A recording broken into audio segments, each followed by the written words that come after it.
All right, we back here again. Flip this shit back around. Got the paperwork back up. Getting off for to talk about the other videos. Hopefully you research some of that stuff and have some understanding. What I'm trying to build here, and I should have just said it from the gate, is to show how the administrative policy and law goes into place and enacted from the government so people can learn how to do that. And that's how you really defend yourself dealing with these things. But also from something that was enacted in the 70s, how could it affect somebody's life in 2011 and all the other individuals it might have affected for, like I said, this pyramid scheme that the justice system has created in a sense in which others have followed and just trickled down to Pittsfield, Massachusetts and the Berkshire County area. It's the same as where I'm from, Hampden County. Just want people to look at that and scratch beneath the surface a little bit with that and look into these things in your city and where you at, especially if you were affected, if one of your loved ones were affected by it. Now, getting to that about everything with the policy, police department, remember, the subpoena. Then you got the Pittsfield Police Department's order of protection. Then you got them saying I don't want the records. Then I have the original copy here, the one that showed that they grafted, copy and pasted. They want the policy, the laws to show that they didn't enact it the right way, the individuals that enacted it. Well, the individual that enacted it, but the individual that with these three together, it capitalized majorly off of them using that policy from NPI. So you understand that. And like I said, the written law has to be down administratively and for the people before they enact anything, especially when it's dealing with your rights, which they did not make anybody aware of. And what I have right here is what I was telling you. This is the Pittsfield City Charter. And like I said, let me see if you can go in here.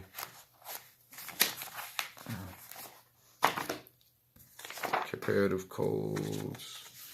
All right, 1923, all that here. I mean, going back to the 1800s. I mean, I could go back to the 1800s and show you enactments that happened. And, it keeps going down.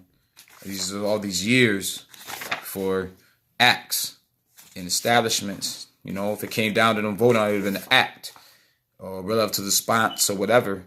And you see bylaws and things of that nature. Oh, yeah, this is the other set that goes to the William Well thing that's up here that I mentioned. It was done in 1996. I want you to look at that again. Executive Order 392, issued by Governor Well, where it actually gave them, it kind of restrained it more to where police departments have to get accreditation for their policies to show approval of that. But yet, these police departments and stuff, a lot of them and a lot of agencies don't have accreditation. Or what it is they're paying their accreditation places under the table so they can have the accreditation to validate, the schemes and stuff that they have. Because like I said, if the individuals don't look into it, you're never going to know. If you're not knowledgeable, you're not going to know how to fight and who to fight and where to fight. What else do I got here? But yeah, most of this stuff is like putting a lot of stuff out there in the open.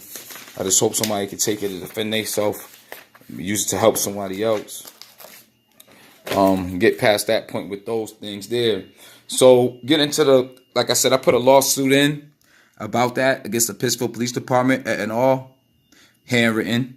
At the time I was fighting the traffic case, and I had a lawsuit against Hampden County. And like I said, civil law, I'm more inclined and more in depth with criminal law than I am civil. So learning the civil, I'll find out some things with that too, and I'll get to that in a later base.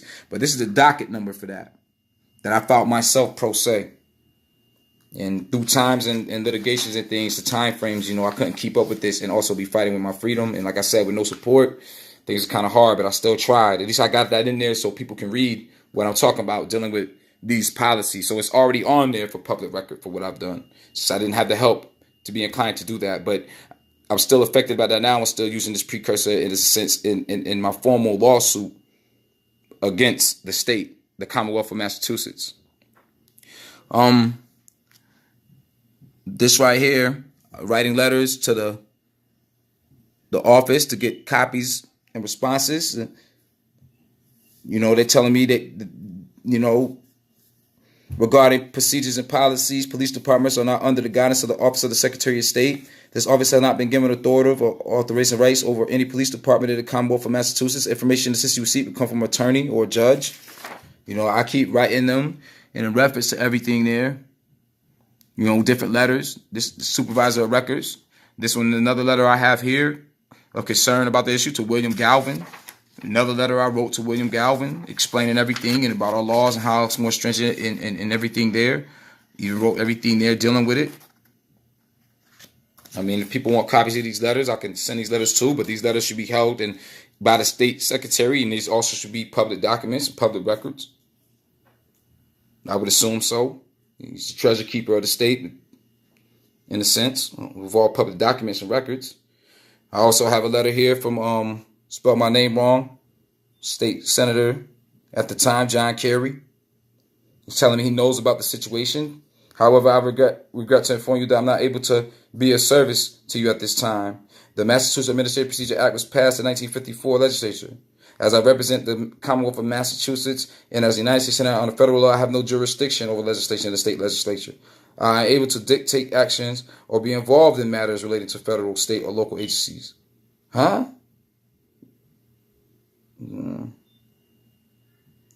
He said he thanked me, in regards, in order for me to best represent the citizens of Massachusetts, it's vital that I receive opinions and concerns such as yours.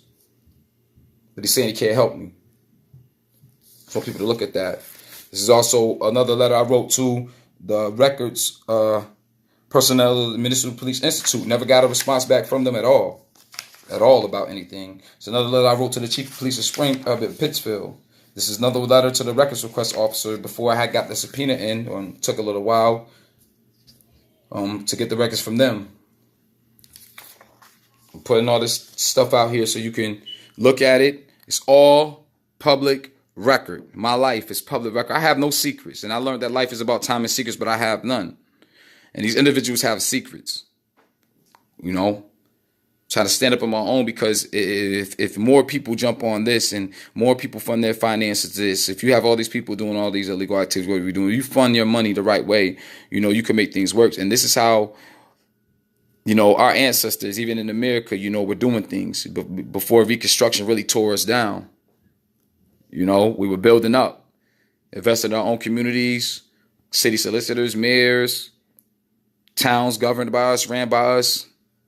Wilmington, North Carolina, Tuscaloosa, Oklahoma, Atlanta, a couple places where you look into the Wilmington riots and look that up. That's part of my family ancestry and heritage there.